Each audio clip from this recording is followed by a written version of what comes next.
அதான் நாங்கள் சென்டரை பார்த்து இந்த இடத்த வச்சுட்டு அதுக்கு பிறகு என்ன நீங்கள் இது பார்க்காம செருகுவீங்களா இருந்தால் இழுபட்டுடும்.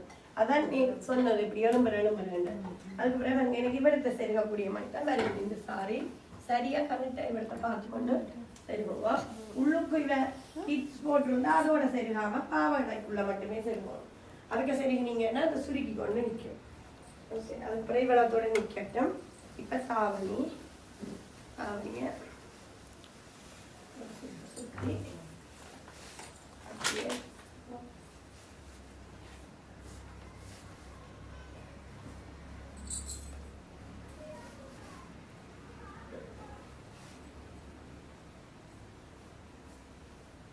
ஓகே, நான் கொஞ்சம் கட்டியாக தான் அவனி எடுத்தது என்ன ஃப்ளீட்டுக்காக.